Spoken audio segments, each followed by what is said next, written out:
All right. So, hello everyone, the viewers who have joined us, and to our very special guests. We welcome you all to the third episode of the Youth Sustainability Dialogues.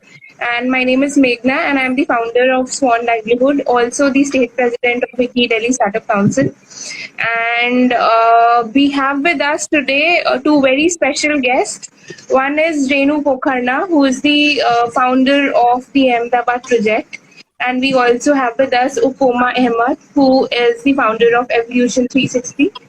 She's also the lecturer in the Canadian University, Bangladesh, and she's also the ambassador of UN SDG network. So I welcome both of you, and it's my pleasure to have both of you in the third episode of the Youth Sustainability Dialogue. So to begin with, I would like to know your journey. So basically, how you started with your work. What were the challenges that you faced? How has been your journey all about? What has been your journey all about? How did you come up with the idea of starting your own venture?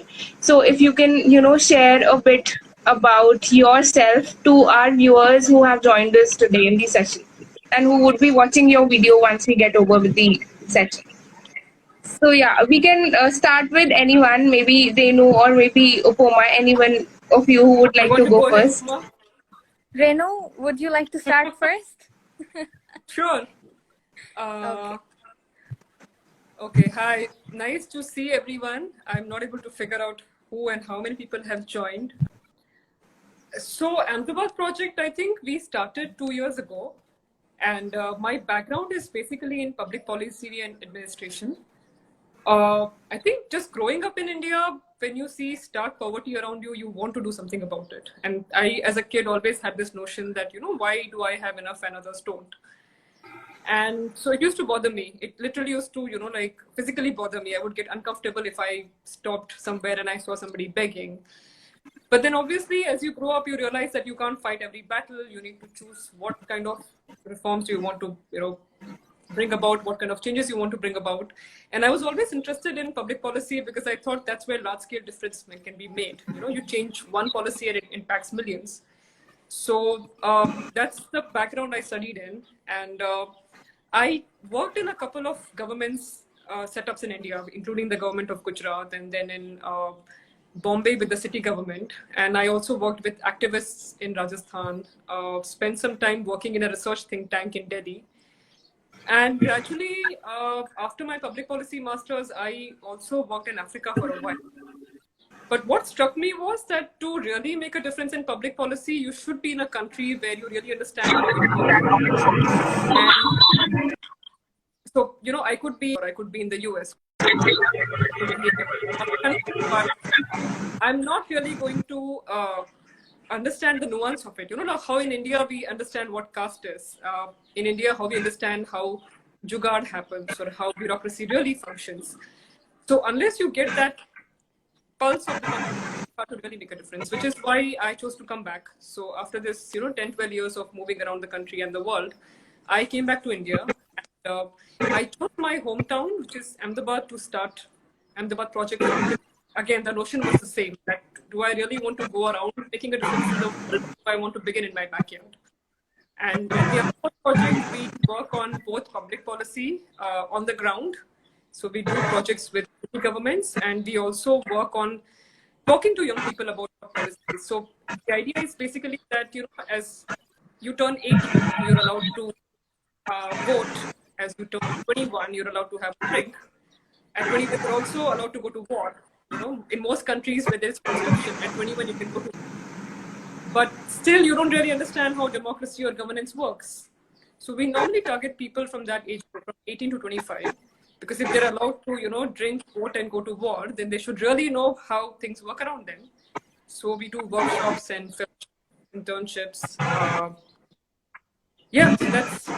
that's what it came about, and pretty excited to take it further. I'll stop here. From my end, by the way, just Meghna. Yeah, thanks, Renu. Yeah. Thanks, Renu, for sharing it. And I can see a lot of your fans Is cheering, it? your story, and also writing that they are very proud of you in the chat. So that's really I don't even interesting. know how to access that. So Sunny Kuregia has written that Renu, we are proud of you and God bless you with all the work that you are doing. So that's really interesting. And so last year, because I was also a part of one of the fellowship program which was launched by your organization and also Info Analytica Foundation, I really felt that you guys were doing a great job by creating awareness around the things that were happening, specifically when we talk about gender related issues and also the professions which are not very known. So yeah, we'll have more discussion on this as we move on. So we want to hear from Upoma. Upoma, your journey, how you started and came up with the idea of launching your own organization. All right. Thank you. Thank you so much, Renu. And I'm really honored to share the panel with Renu. And thank you, Meghna, for inviting me here. So, all of you who are watching this live, greetings from Bangladesh. As Meghna just mentioned, I'm a social activist working as a founder and president of Evolution 360, which is a youth organization established in Bangladesh during 2016. So apart from that, by profession, I'm an educator, I'm a university lecturer. However, from my student life, I've been witnessing different kinds of discrimination and inequality going in my society, and the stereotypes and stigma that exist in Bangladesh, which is kind of very similar to what the situation is in India. So, in this subcontinent, we have a very narrow attitude towards women, and women empowerment is a very controversial issue in some cases. And there exists a lot of stereotypes regarding this SDG 5. So I always had this urge to do something about it, but I didn't know what to do or how exactly to start it or do something or bring a change. So what happened is, it's a kind of interesting story. During 2016, I was just a sophomore student at Dhaka University, and I just applied out of curiosity at a fellowship program, which was a UN Women's Global Championship program, EU Empower Women's Championship. So I just applied there, and I had no expectations from that. However, it was seen that after the process of screening and everything, ultimately I got selected as an ambassador from Bangladesh. So as an EW global champion of UN Women, I started volunteering for SDG 5 for gender equality and women empowerment. I started learning how to do things and how to work or volunteer in this process. So during that time, it struck my mind that, yes, I have probably applied here. And I was really sad and happy at the same time, because I was sad because there was no one from Bangladesh. My mentor was a Didi from India, because every champion had mentor who based on his or her country, but I had no one because there was no one from Bangladesh. So that actually saddened me a bit. uh, I thought maybe if more young people knew about this program, more people would have applied, or more people would have been interested in this issue. So what is lacking in our country? So number one, the problem that I identified was the young people, or the youth, are not that much connected with the social activities or social development. They don't know what to do. It's not like they don't want to. They want to, but they do not have a platform, just like what I faced. And gender equality and women empowerment is a very big sector to work in this country. So with that idea, actually, I started with 15 members. I started an initiative which is Evolution 360 in 2016. And after that, we started launching some awareness program. We conducted some he for she sessions, because we officially replicate the he for she campaign in Bangladesh since past 4 or 5 years. And we teach the young boys about consent and attitude towards opposite gender, whereas we teach self-defense trainings to the young girls, teenage girls, mostly targeted to the grassroots level, because that's where the abuse and gender-based violence roots from. So yeah, so after that we started doing that, and it's been almost 5 years, and we have currently I have more than 500 volunteers working in the organization from different parts of Bangladesh, and we have a lot of campaigns. We are also an ally of UN Women in combating sexual harassment at workplace, which we recently launched in December 2020. So yeah, that's probably about it. Hopefully we will discuss more in the further discussion. Thank you. That's all from my side for now. Okay, that's really interesting and also inspiring for all of us and also our viewers who are watching this at the moment. Interestingly, both of you have, your connections with the country Africa, and both of you share some very good memories associated with Africa. So, would you like to share, your journey? The work that you have done, maybe the best practices that you have observed over there, and would you like to talk something about what has been your experience like working on maybe projects or maybe on various issues with in the country Africa? So maybe we can start with you, Renu. I think if somebody asked me to, settle somewhere in the world apart from India, it would be Africa, somewhere in East Africa. So I'm still like one of the biggest fans of the continent. But I'll specifically talk about East Africa because that's the part I know better. So East Africa, if you know, consists mainly of Zimbabwe, Zambia, and then you have Kenya, Uganda, Tanzania. In terms of work and best practices, I think I'll touch more upon the fact that, so I work in public policy, but I think one of the things that I realized while being in East Africa was that, yes, you need good policies to really make a difference, but you also need societies to be structured in a way that kind of gets people to be more innovative, that gets people to be more freer, to be happier, so to say. And I think that's something that was my takeaway, honestly, because when I landed there, I had this typical impression. I finished my studies in New York, and then as soon as I finished, in 2 weeks, I was working in Uganda. So I came with this baggage that, it's going to be this land of, I don't know, there'll be animals, and I don't know, there'll be chaos, and, it's this, you have these notions that it's not developed and this is how it is. And obviously, as soon as I got there, I was really surprised that it's, unlike anything I imagined, it was more disciplined than India. Even though in terms of growth rates, in terms of GDP, in terms of most of the human development indicators, Bangladesh and India both, in fact, Bangladesh does better than India. Both these countries rate really well compared to most of East Africa. But still, if you look at most Africans, East Africans at least, there's this sense of being at peace. And I think it comes from a society which is a lot more freer than how India is. And I'm sure, I don't know which part Upama worked in, but I think she might agree with me on this, that a reason two of our societies are very prone to sexual violence is also partly because we are really oppressed. Both men and women, I would say. I mean, women are oppressed, yes, but I think so are men. Whether it's, topics of two people dating, or, if a single woman living on her own in a city, all of these things are still frowned upon despite our cities, big cities, growing at the rate they are.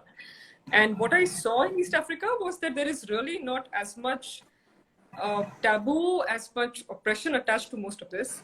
I think it's also maybe generally an attitude of life. I mean, there's less competition in the sense that, so it's not like they're not trying to do better, they are, but I think the sense of competition that causes the amount of stress that we have. I mean, the average Indian city dweller, whether it's Bombay, Delhi, or even a two-tier city, you go on the road and you realize how stressed people are, the way they are honking, the way they are driving, the way everyone is running after something. And I'm always like, what's the point if you're not at peace at the end of the day? And I think I always used to think that it's developed countries like of Europe or North America where you see discipline and rules being followed. But it's not true. I think it's also about how a society is structured. And I think that's something very big to learn from East Africa. And it's not just, I think it's also about habits of cleanliness, overall civic sense, which is much more higher. So I think at least for India, which is looking at Swachh Bharat Abhiyan and trying to get toilets in every house, we have a long way to go and a lot to learn. And I hope we do. Okay. Thanks, Renu, for sharing your experience experience, I would ask Upma to share her experience, her journey of the work that she has done in Africa. So yeah, over to you. All right. Thank you, Meghna, for the question. So, unlike Renu, I would say I did not get the opportunity to visit Africa physically yet, because it's not that much feasible for a girl of 21 year old to travel alone, especially when you live in this subcontinent, especially Bangladesh and India. You understand the situation and the cultural barrier.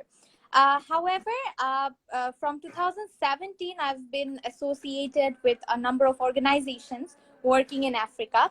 And I also have a lot of social activists and volunteers who are doing amazing in their countries. So, yes, from South Africa and East Africa as well, I have some people who are tremendously working hard in this sector, especially gender equality and women empowerment. I got the opportunity to work with a Global Institute for Women Empowerment, an organization based in Africa. I worked there as a country director for quite a long time.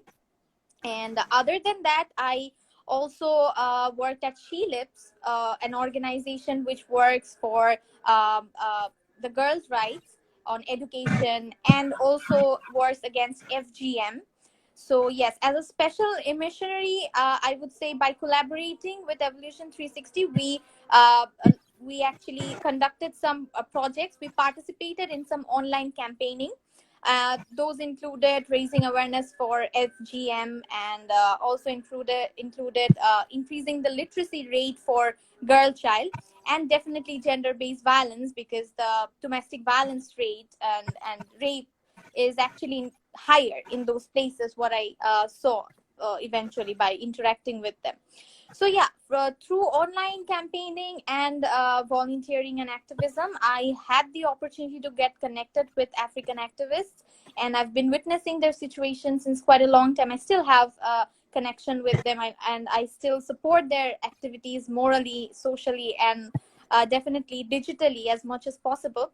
I really hope I can visit there someday after this pandemic situation is over, and I can have a one-to-one discussion, and we can work more on how can we do better in these sectors, because they are doing great and they needs to do more regarding this. Thank you. Thanks, Upma. Yeah, that was really interesting, and we also have a comment from Ophelia, who is the women's commissioner at Ayawaso West Municipal. So she says that Africa is well disciplined in terms of its social structure, good moral values, and cultural values embodied in one continent. Try West Africa, you'll like it here. So yeah, so I'll try connecting Renu once again. I think she has lost her network. Just give me a moment. Sure.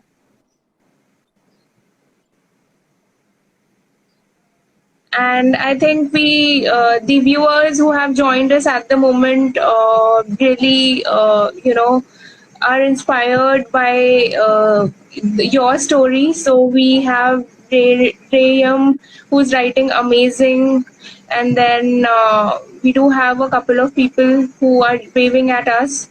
So thank you, everyone. Those of you who have joined us at the moment, it's really nice interacting and also meeting all of you. So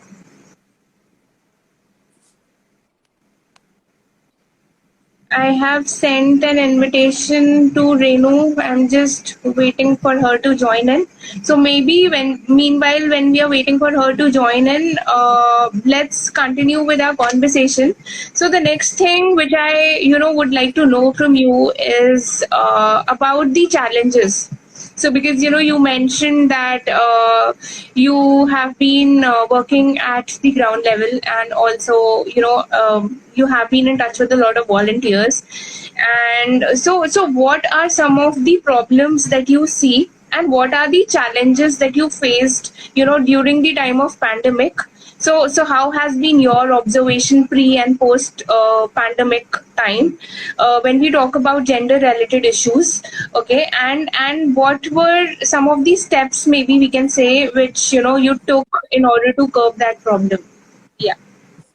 Excellent question. Yes, so as an activist, while working in the nonprofit sector, I would say every day is a challenge for us. So we face different kinds of challenges every day. However, to be very specific about the pandemic period, or to talk about the pandemic situation, first of all, when the first wave hit us, hit Bangladesh, we were terrified, we were panicked, we didn't know what to do, like everyone. So from the organization, after a few while, when the lockdowns were a little bit going easy, and we started doing some immediate action plans. We started mask distribution for the lower income families. We started grocery and food supplies donation for the living in slums and different areas who cannot afford to stay home at this lockdown, and they just go out and they get affected. So to prevent that, we started donating them with grocery, foods, and whatever their necessities were. For that, interestingly, we needed fund. And as you know, for a youth organization, it's quite a bit of challenge to arrange the financial things. So the funding issue was a great challenge. However, we came up with a very creative and innovative project, which was talent transition. And we actually launched an online competition, a contest for the school, college, and university students. So all the students all over Bangladesh can actually participate in that competition, which included drawing, photography, writing, and different kinds of talents, with topics or sectors. So what happened is, for participating there, it included a very small amount of registration fee, which was around $50 or $100.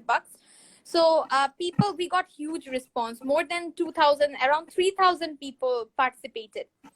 So as a result, we got a huge funding from that. And the main motto of this contest, or launching this contest, was whatever fund we collect from this, we will basically be donating that. So we did the same. Actually, we collected a lot of funds, and as a result, what happened is the winners got awarded. Their works have been showcased. They got a moral boost. They got inspired to do more of the good work they have been doing. It helped them to utilize their quarantine period. They were sitting at home doing nothing. So participating in a talent hunt contest gave them something to do instead of just Netflixing and chilling. So and at the same time, it helps us to gather fund. So through this crowdfunding, we actually were able to help a lot of people. And yeah, that was one of the most successful project of our pandemic.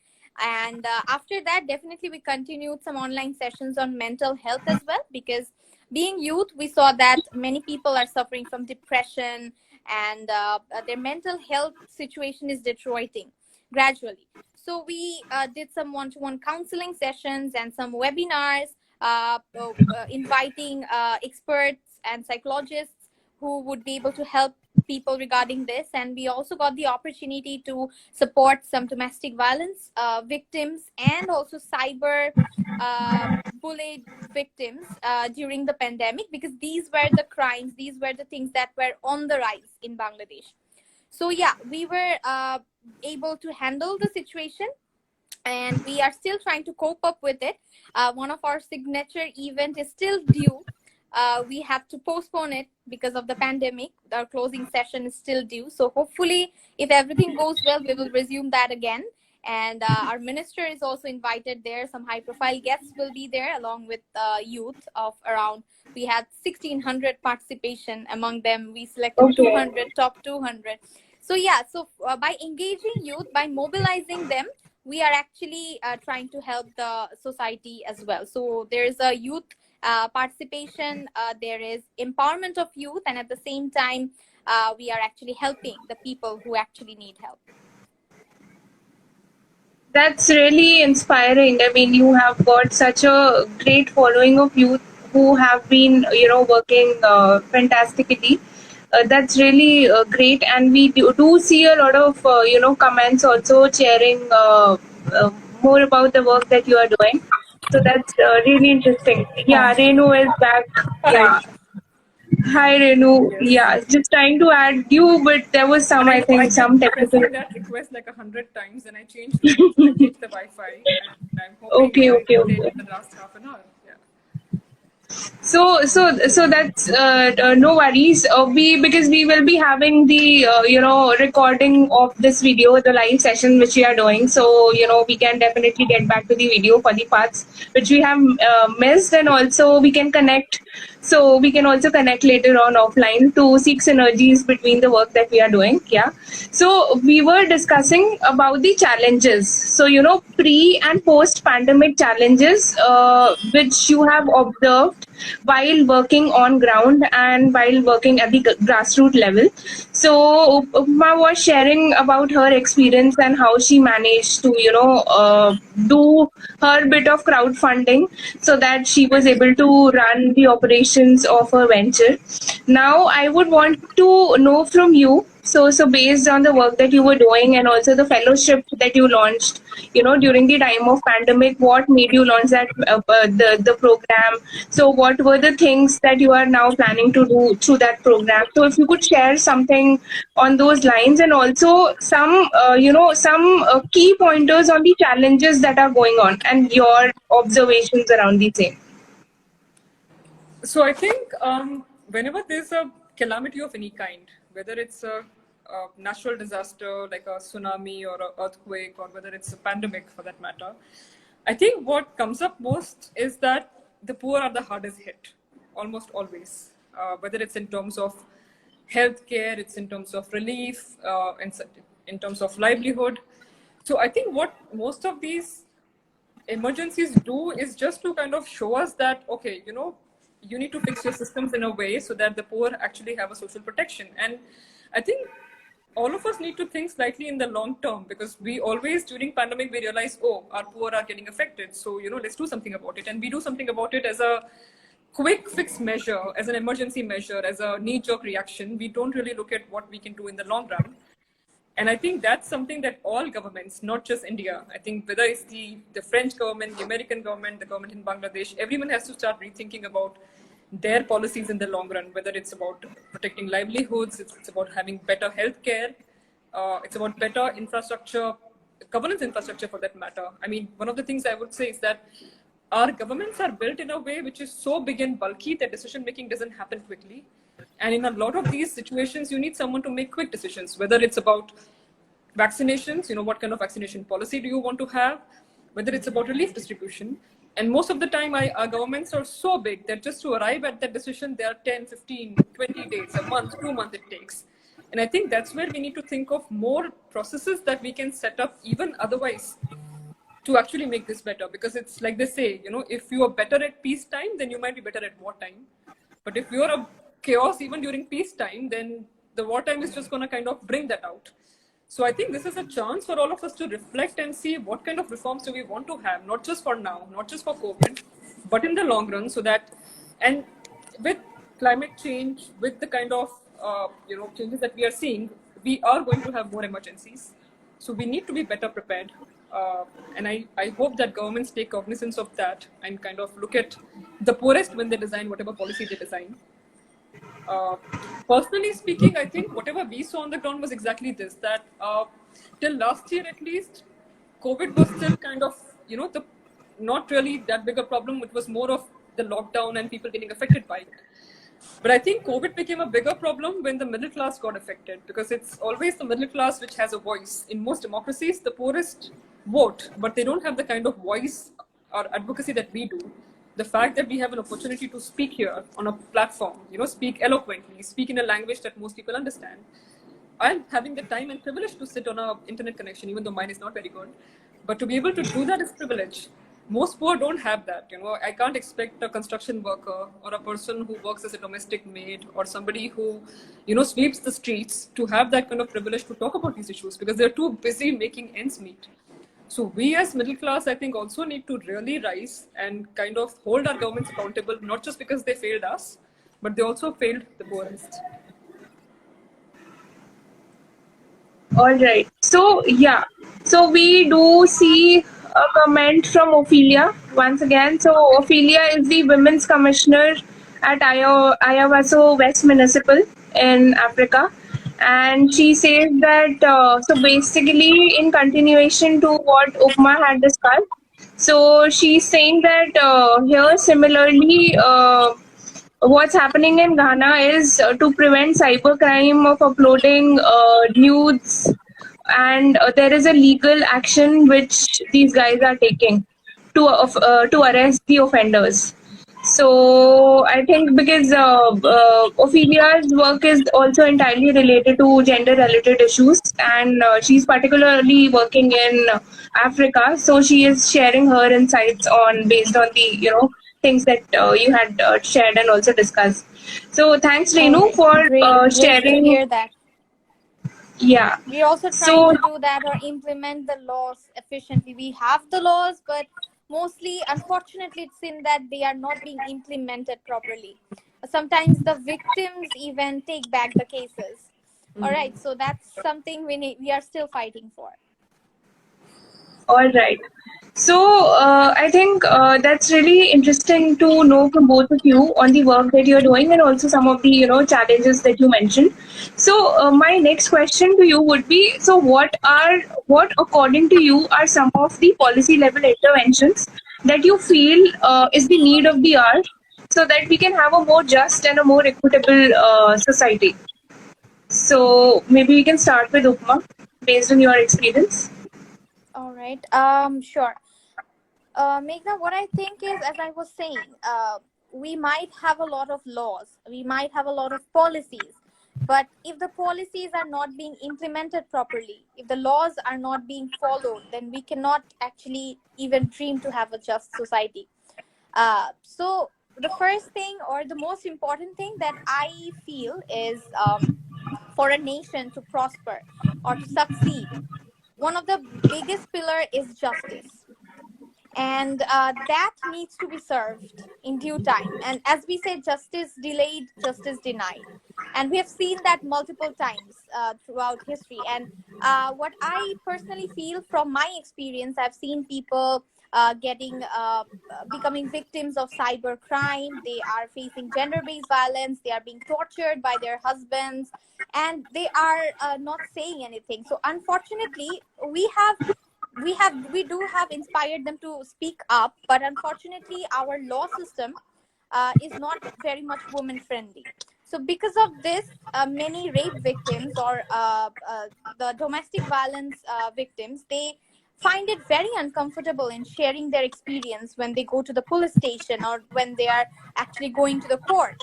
So that is one level of policy change we can have to make the system more woman friendly in Bangladesh. So that is very, very important. And then the next thing is corruption is a major challenge in ensuring an equitable and just society. Because due to some corrupted people, due to some corrupted officers, there we can see that some influential people, although they are engaged in rape or murder or whatever, they are not getting enough punishment. Okay, so that is actually increasing the rate of crimes. And to talk about cybercrime and cyberbully, there has to be a proper system, right? Recently there is a good news: Bangladesh government has launched a special cyber crime cell for women only. Like all the victims can actually report, like whenever a woman sees that her nudes are being leaked online or there is some kind of difficulty regarding that, they are very much afraid to go to a male officer and report that, because the male officer will actually see that and they're not comfortable in doing it. So that's the reason, for the girls only, there has been police cell which is run by female officers only. So that's an amazing initiative. And the government has also provided taken the initiative to provide legal aids free of cost at the rural levels, at the union levels. But then again, most people are not even aware of these things. Like, if I don't know what facilities the government is providing for me, how can I actually get that? So these are some things that we still need to work on. We have come a long way in South Asia in terms of gender equality and women empowerment, both Bangladesh and India, but we do have a still very long way to go. So yeah, that's what I would like to say. Thank you.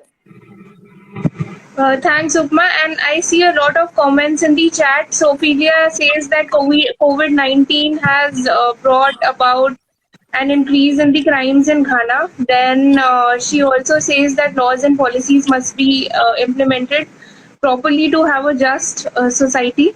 And we also have Raniam who's writing it definitely needs to be more safe and friendly and valuable for justice. So we move Exactly. over to you, Renu, and would like to know your insights based on your observation and because you have been working a lot in this field. I'm going to address the SDG part of the conversation, and particularly because I think it's again SDG as a phenomenon came from the West, came from the developed world, but I don't think it encompasses a lot of what needs to be done on the ground level. If you look at the majority of poor, right, majority of the poor in the world, the profession that they follow is farming. Herding, farming, that's the first profession, and then all the other professions follow. But farming itself, if I talk about Africa again, and I see people from Ghana here, Yeah. Ghana's neighbor, which is Ivory Coast, right? Ivory Coast is the world's biggest producer of coffee. And most coffee, most of chocolate, most of vanilla, most of one of the world's minerals for that matter come from the southern part of the world, which is whether it's South America, whether it's Africa, or whether it's South Asia. But the catch is that the amount that you and I pay when we go to a Starbucks to get a coffee and the amount that the farmer gets in the end, it's let's say if I talk in Indian currency or in a global currency, if it's $4 or $5 for a coffee, it's probably just 5 cents of that which goes to the farmer who actually grew the coffee from scratch. And it's not easy to grow. And yet he's only getting 5 cents of it. The entire amount goes to the countries which process it, which sell it, which actually give it the middle. So I think in terms of global policies, whether it's on food, whether it's on agriculture, they have to change in a drastic way to also make way for the poorer countries to have a say in it. Most farming in the West is heavily subsidized. Because of that, their farmers are able to grow things, and our farmers who are not subsidized that much are not able to compete, even though we might be growing better. And we do grow most of what is available in the North. But yet, if you look at all these countries are poor. I mean, if minerals, whether it's coltan, which we use in iPhones, I mean, most of us are using phones right now to access this, and coltan is what you use in an iPhone. Coltan comes from Congo, and Congo is still a really, really poor country. Most vanilla comes from Madagascar. Madagascar is a really poor country. So, and vanilla is sold at the price of $500-600 for a kilo, which is pretty decent price. So the idea is that a lot of consumption that happens in North, the South is not getting its due. And most of our international policies, whether it's with copyright, whether it's with patents, whether it's with farming laws, they work in a way that is not conducive to developing countries. That's one. I think the other aspect of SDGs, which I have a huge problem with, is that even though the goals are defined well, things are not really working to support countries for it, because what I think where they go wrong is they think aid is the solution. They think that let's give this big aid package to this country and then maybe the country will prosper. But there's no point in giving millions of dollars in aid when your government is actually supporting a particular dictator, or if your government is actually making sure that somebody stays in power who's not good for the country. And Uganda is a classic example because I've lived there and I follow the politics. Uganda has the same person who's ruled the country for the last 30 years, who just got re-elected again for the 7th term. So he's going to be in power for 35 years. And the only reason the elections are, happening, and even though the elections are completely rigged, most election observers from the West kind of let him be, is because he supplies one of the biggest forces which fight in Somalia, which fight in Congo, which fight in other countries. So only because of that equation, he's still in power. But again, Uganda is a poor country. And that equation plays out in most of Africa. Whether it's Chad, where if you read the news, in the last week, the president of Chad was killed. And France has a big role to play in the country. So I think on one hand, we have all of these people from Jeffrey Sachs to everyone who's working in development, from Bono, from Angelina Jolie, who talk about development, who talk about aid. But on the other hand, it's the same countries whose governments are making sure that the poor stay poor unless they allow democratic reforms to take place. They allow fair elections to take place. They allow law, executive, proper institutions to stay and support people, I think most of these solutions, whether it's the solar powered lamp, which is now a huge rage in Africa, everyone has a solar lamp, everyone wants to open solar plants. But the fact remains that you still want not these small solutions from the perspective of entrepreneurs. You also want solutions at the policy level, at the governance level. You want to build institutions which will last, which will protect freedom of speech, which will protect elections, which will protect people from being harassed or arrested without any reason. I'll just make one last point. I think if you know about Tunisia, you know about the Arab Springs, which happened a few years ago. In Libya, in Egypt, there were huge protests that happened. All of those protests happened because laws in those countries were not supporting the livelihood of the poorest. And again, most of these countries had the same people, whether it was Gaddafi or whether it was, Hosni Mubarak. Most of these leaders had been in power for 40 years. So I think it's a joke of SDGs when we really support regimes which are not conducive to development, and then we think of aid or any other kind of intervention. So we need very, very big policy solutions, whether it comes from UN, whether it comes from international governments. And I hope that's what we see in the future. So thanks, Renu. That was really powerful, and I mean, I completely agree with both of you. The things that you have shared. So before we come to a closure to the discussion, to our today's discussion, I would want to know from you. So your insights on how can youth organizations or maybe the organizations who are working on at the grassroots levels collaborate to bring about a change in the society. Secondly, because we have a lot of active users at the moment who have been constantly sharing their insights with us on the chat box, and also for those who would be watching the video once we get over with the session, what would be your message to them? So if you could share your insights on both these questions. So maybe we can start with Upma first. Okay. Thank you, Renu. Thank you, Meghna. So to start with the role of youth, I would say youth, I feel that youth are the main weapon to bring as any positive change in society. So I think the youth, the whole young generation currently, they need to be aware of their rights. First of all, they need to know what is going on around them. They need to have a proper understanding of their country policy, of the situation that they are in, the social structure and everything. So they need to understand everything in order to gain a point of view or in order to form an opinion. So to form their opinion is very important. They need to exercise their right only when they have a solid opinion. They need to know what they support, what they are for, and what they're against. So yeah, definitely for that, you need to be a lot aware and not just sitting idly or reading, studying, and just sleeping, eating. They cannot jot away their time like that. So they need to be more active. And for that only, we always encourage from our organization, we encourage the youth to be to actively participate in everything which is going on in society, whether there's it's a campaign, whether there's a movement. You need to have a stand. You need to know, even if you're not supporting it, you need to know why you are not supporting it. So that is important. It's not always wise to go with the flow or go with the trend. Everyone is doing it, so I will be doing it.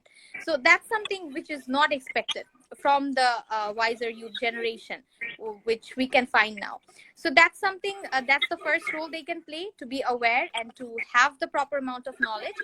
And then after doing that, they need to contribute in the social development. It can be like from different ways or different perspectives. If they want, they can work for the implementation of SDGs, or they can actually do something of their own. So what happens is, normally in our society, the youth face one big challenge. The academic environment do not provide them with the employability skills they need for doing a job. Like when they have a degree and when they go to a job for interview, they are not getting the job. So they become depressed. Why am I not getting the job?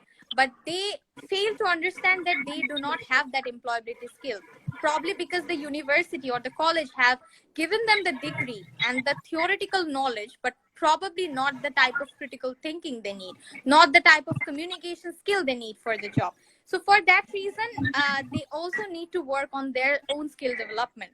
Okay, so if they are making themselves skilled, automatically actually they are contributing in the social development. They are skilled, so we have skilled citizens, and ultimately our country prospers. So working on their own skill development, whether it's soft skill or hard skill, it's very, very important for that.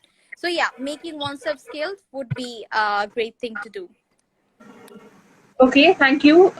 Thanks, Upma. We'll would like to hear from Renu her insights.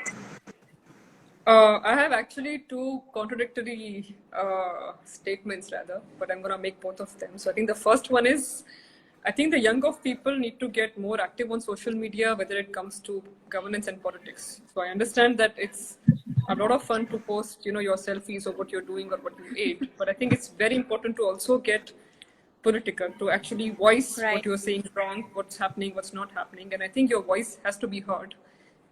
Purely not because you're on social media, but also because you're one of the biggest contingents on social media. I mean, if you ask our parents or our grandparents, they don't use social media as much as the young do.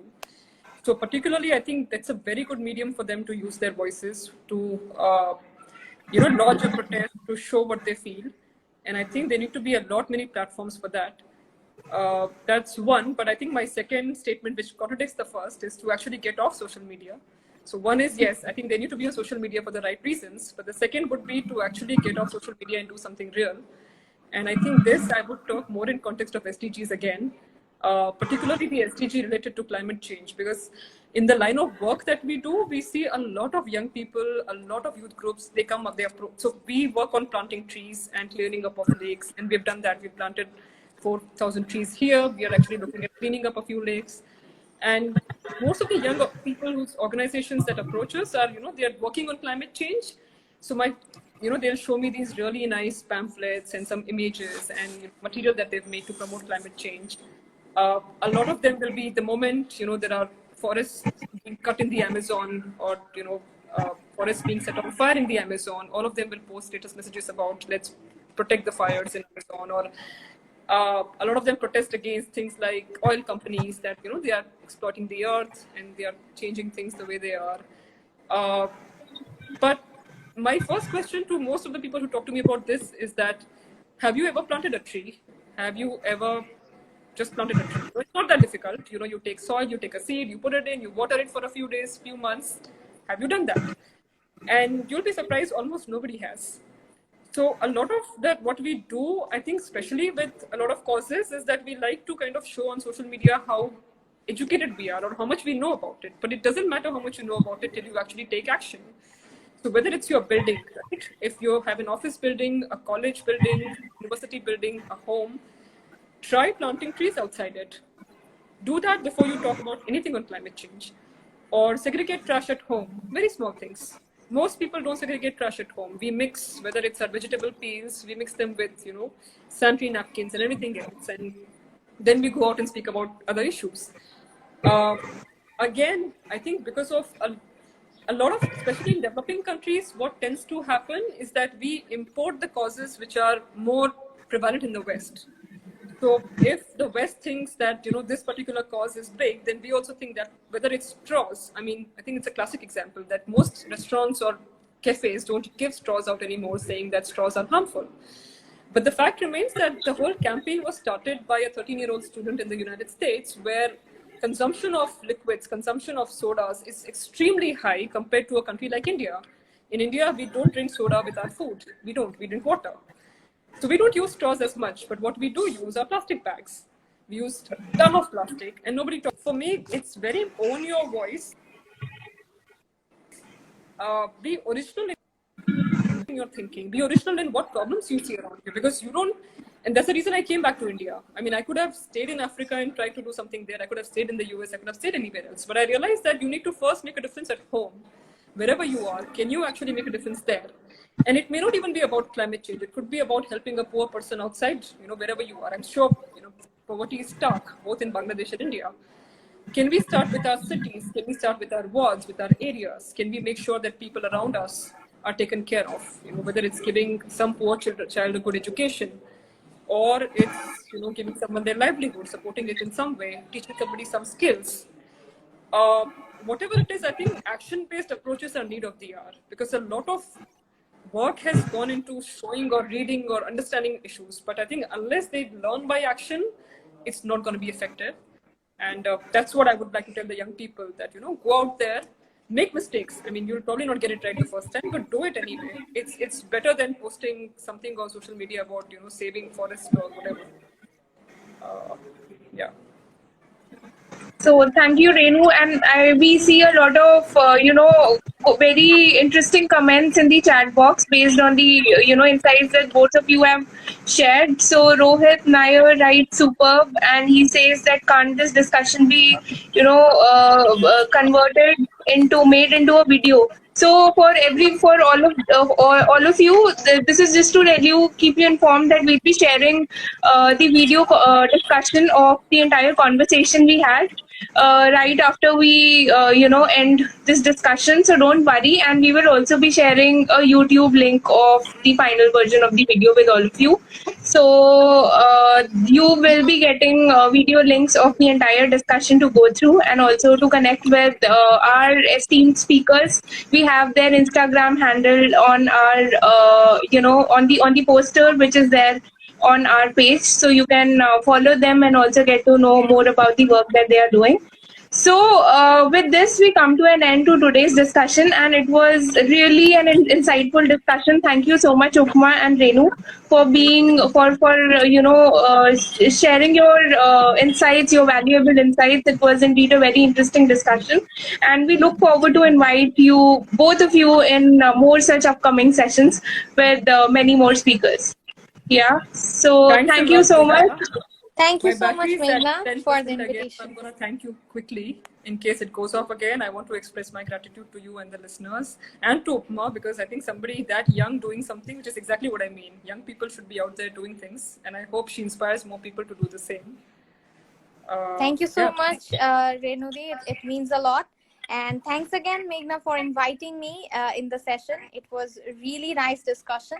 And I hope the listeners or the audience who were watching the live session got some insightful information from the discussion. And looking forward to such more initiatives. Thank you. Definitely. Looking forward to more collaborations. Thank you all to all the viewers who have been really active on the chat box. We will be saving this video soon. Bye, Upma. Bye, Renu. Take care. Bye. Goodbye. Bye.